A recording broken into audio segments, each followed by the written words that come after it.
ആ എങ്ങനെയുണ്ട്? കിളവൻ ചാകൊന്നുമില്ലല്ലോ? കുറവുണ്ട്. ആ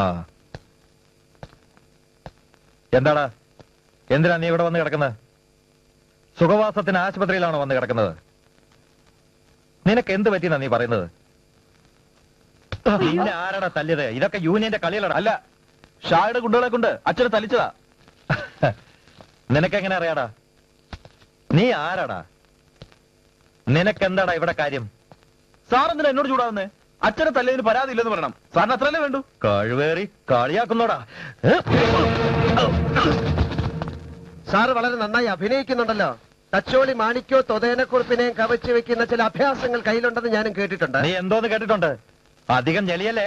നെഞ്ചിന് 4 വരക്കട താഴെ ഒരു താപ്പ് താത്ത കുടിച്ച മുലപ്പാലും മുഴുവൻ പുറത്തു വരും. സാറ് ഗുരുവായൂർ പത്മനാഭൻ എന്ന് കേട്ടിട്ടുണ്ടോ? വളരെ പ്രസിദ്ധനായ ഒരു ആനയാണ് മൂപ്പര്. നല്ല വിളഞ്ഞ് തെളിഞ്ഞ ഒരു കൊമ്പൻ. അവൻ ഈ പനം പട്ട തിന്നുന്ന കാഴ്ച ഒന്ന് കാണേണ്ടതാണ്. തുമ്പിക്കൈ കൊണ്ട് ചുറ്റി ചുഴറ്റി ഇടത്ത് കാല് കൊണ്ടൊന്ന് തട്ടി വലത്ത് കാല് കൊണ്ട് ചവിട്ടി പിടിച്ച് വലിച്ചുടച്ച കീറ. ഇറ കൊണാട്ട് പ്ലേസിലെ പോലീസുകാരാ മടക്കി പിച്ച് കീറുന്നതിന്. ഏതോ ഒരു ഊച്ചാളി ഒറ്റി തന്നിട്ടാണെങ്കിലും പണ്ട് 1.5 കോടിയുടെ കള്ളപ്പൊന്ന് താൻ വേട്ടയാടി പിടിച്ചതും അതിൽ പാതി താൻ കടത്തിക്കൊണ്ടുപോകുമ്പോ പിടിക്കപ്പെട്ടതും തന്റെ ഈ തൊപ്പി അങ്ങ് തിരുവണ്ണാമലയിലോട്ട് പറന്നു പോകാതിരിക്കാൻ ഷാ തന്നെ സഹായിച്ചതൊക്കെ മറന്നുപോയോ? അതിന് ഷായോട് പ്രത്യുപകാരം ചെയ്യാൻ കെട്ടിയെടുത്തതാവും ഇവനെ. പാവപ്പെട്ടവന്റെ നെഞ്ചിന്റെ മുകളിൽ കയറിയിരുന്ന് നിറങ്ങാമെന്ന വല്ല ധാരണ ഉണ്ടെങ്കിലേ അതങ്ങ് കളഞ്ഞേരെ. പോലീസ് സ്റ്റേഷന്റെ അകത്തല്ല ഈ തെരുവ്, ഈ തെരുവിന്റെ അകത്താ പോലീസ് സ്റ്റേഷൻ. അത് മറക്കണ്ട. ഞങ്ങൾക്കൊരു പരാതിയില്ല. പരാതി തന്നിട്ട് കാര്യമില്ലെന്നറിയാം. പിന്നെ വെറുതെ എന്തിനാ ഒരു പരാതി? സാറ് പോ സാറേ. അച്ഛനെങ്ങനുണ്ട്? കുറവുണ്ട്.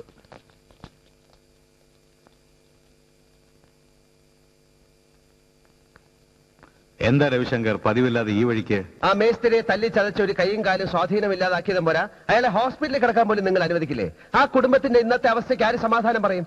കേട്ടോ രവിശങ്കർ, എന്റെ ഫാദർ എന്നെയും തോളിലിട്ട് 50 പൈസ, അതായത് 50 കാശുമായി വന്നതാണ് ഈ നഗരത്തിൽ.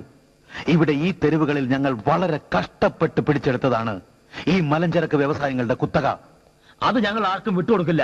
ഞങ്ങളുടെ കൂടെ നിന്നവരെ മേസ്ത്രി ഞങ്ങൾക്കെതിരായി തിരിച്ചാൽ അടങ്ങിയിരിക്കുന്നതാണോ കരുതിയത്? സലീം, ഇന്നത്തെ സലീം ഭായ്, ഇന്നലെ വന്നവൻ, അവനെ ഇനിയും വളരാൻ ഞാൻ അനുവദിക്കില്ല. അവനെ എന്നല്ല, ആരെയും. അതെ, ഈ തെരുവിൽ നല്ല ആൾക്കാർ ജീവിച്ചിരുന്നു. നേരും നിറയുമുള്ളവർ, സത്യവും നീതിയുമുള്ളവർ.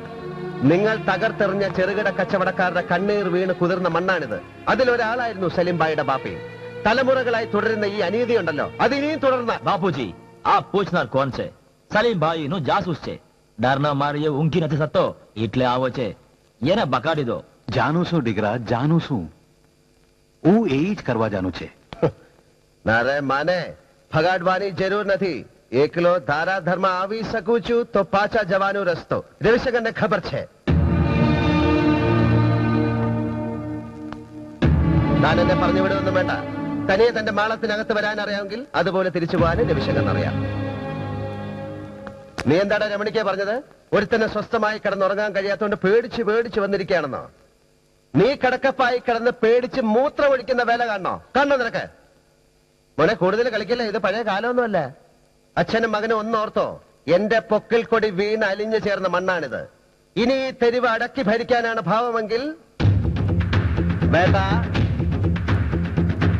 വേണ്ട.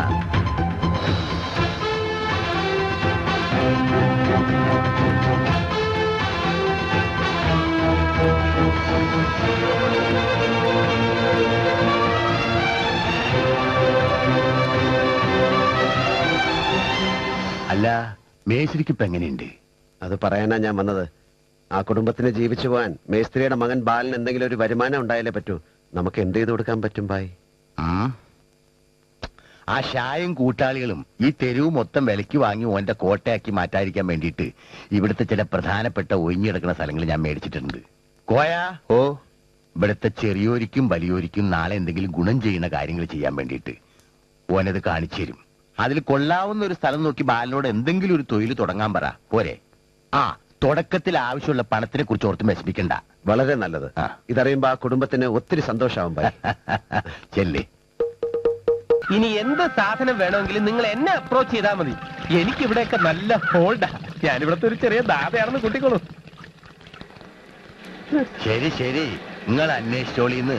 ഇതിൽ കൂടുതൽ കിട്ടൂന്നുണ്ടെങ്കിൽ ചരക്ക് നിങ്ങൾ ഷായ്ക്ക് തന്നെ കൊടുത്തോളി. ആയിക്കോട്ടെ. ആ നിങ്ങൾക്ക് എന്താ വേണോന്ന് പറഞ്ഞേ? ധൈര്യമായിട്ട് പറഞ്ഞോളൂ. കുങ്കുമപ്പൂ. ആ അതാണ്. ആ. അത് ഫസ്റ്റ് ക്വാളിറ്റി വേണോ സെക്കൻഡ് ക്വാളിറ്റി വേണോ?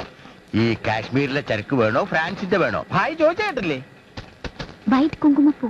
വൈറ്റോ? വൈറ്റ് എന്ന് വെച്ചാ വെളുത്തത്. ഭായി വെളുത്ത കുങ്കുമപ്പൂ ഞാനിതുവരെ കണ്ടിട്ടില്ല, കേട്ടിട്ടില്ല. ഇത് ഇവിടെ കിട്ടുമെന്ന് ആരാ പറഞ്ഞത്? ഞങ്ങളുടെ ഒരു ഫ്രണ്ടാ പറഞ്ഞത്. ഇയാളുടെ കൂടെ ചെന്നാ വാങ്ങിച്ചു തരും. ഈ ഹലാക്ക് പിടിച്ച സാധനത്തിന്റെ പേര് നമ്മുടെ കാതിൽ കേൾക്കാൻ തുടങ്ങിയിട്ട് കുറച്ച് നാളായി. ഈ പടച്ചോലിക്ക് നിരക്കാത്ത കച്ചവടം തെരുവിൽ നടത്തുന്നത് ആരാണ് കൃഷ്ണ? അയ്യോ ഞാനല്ല, എനിക്കൊന്നും അറിയാനും വയ്യ. ഇവിടെ എവിടെ കിട്ടുമെന്നാ പറഞ്ഞത്? ഈ തെരുവിലെവിടെ കിട്ടുമെന്ന് പറഞ്ഞു, അത്രേ ഉള്ളൂ. വന്നു കയറുന്ന ആളുകളെ സൽക്കരിച്ചേ നമുക്ക് ശീലമുള്ളൂ. അതുകൊണ്ട് പൊയ്ക്കോളി. കൃഷ്ണ,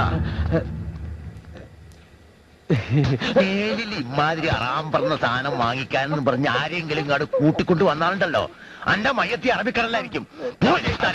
ഓ അത് ശരി. അപ്പൊ കുങ്കുമപ്പം എന്ന് പറഞ്ഞാൽ മറ്റേ മരുന്നല്ലേ? പിന്നെ എന്ത് വിചാരിച്ച്? ഒന്നും വിചാരിച്ചില്ല. അല്ല സിസ്റ്റേഴ്സ്, നിങ്ങൾ എന്ത് വിചാരിച്ച ഈ കറുത്ത പൂവിന്റെ കൂടെ ഇറങ്ങി തിരിച്ചത്? സ്റ്റേജിൽ ഡാൻസ് ചെയ്യുമ്പോ കൂടുതൽ സ്റ്റാമിന കിട്ടാനുള്ള ഒരു മരുന്ന് ഇയാൾ വാങ്ങി തരാന്ന് പറഞ്ഞു. അത് കഴിച്ചിട്ട് പെർഫോം ചെയ്ത കുട്ടികൾക്ക് കലാതിലകം കിട്ടിയിട്ടുണ്ടെന്നാ പറയുന്നത്. അത് ശരി. Auto auto please. എവന്റെ കൂടെ നടന്നാലേ നിങ്ങൾ തിലകമായി പോ, മനസ്സിലായില്ലേ? ഗോപി ഗോപി ചെല്ല വീടിലേക്ക് പൊക്കോ. പൊക്കോ. കേറിക്കോ. എവിടെ കേറുന്നു? നീ പോകാൻ പറ്റേ. നീയുമായിട്ട് എനിക്ക് അല്പം ഇടപാടുണ്ട്. കുങ്കുമപ്പൂ, ട്രിപ്പ്, പഫ്, പാവപ്പെട്ട പെൺകുട്ടികളെ നീ വഴിതെറ്റിക്കോ അല്ലേടാ?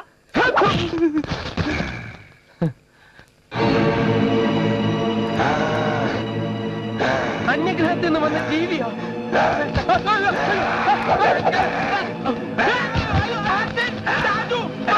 എന്നെ വന്ന് രക്ഷിക്കടാ. ഒരു വലിയ ജീവി എന്നെ ആക്രമിക്കണടാ. അയ്യോ ചെയ്യല്ലേ. എനിക്ക് ചെമ്പരത്തി പൂ ഞാൻ വാങ്ങിച്ചത്. അതെ നമുക്ക് എന്താ പ്രശ്നം? ഫ്രണ്ടിന്റെ ഫ്യൂണറലാണ് എന്താ മനസ്സിലായില്ല?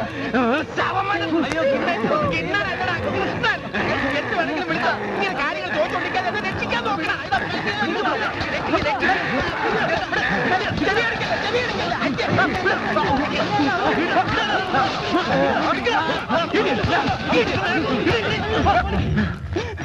രാജു, ഇവന്റെ ബന്ധുക്കളെ വിവരം അറിയിക്കാനുള്ള ഏർപ്പാട് ചെയ്തേക്കും. വേണ്ട, ഇവനെ അടക്കം ചെയ്യണ്ട. ഇവനെ നമുക്ക് തന്തൂരി ഫ്രൈ ആക്കി ഫ്രൈ ചെയ്തില്ല. അത് വേണ്ട, ഇവനെ നമുക്ക് വൈദ്യശാലക്കാർക്ക് കൊടുക്കാൻ, രസായനം ഉണ്ടാക്കാൻ. അതും വേണ്ട, നമുക്ക് ഇവനെ വെള്ളത്തിൽ മുക്കി കൊല്ലാം. നമുക്ക് ഇവന്റെ മുഖത്ത് ആസിഡ് ഒഴിച്ചാലോ? വേണ്ട, കറുത്തു. എന്താ ആസിഡ്. ഒന്നും വേണ്ട.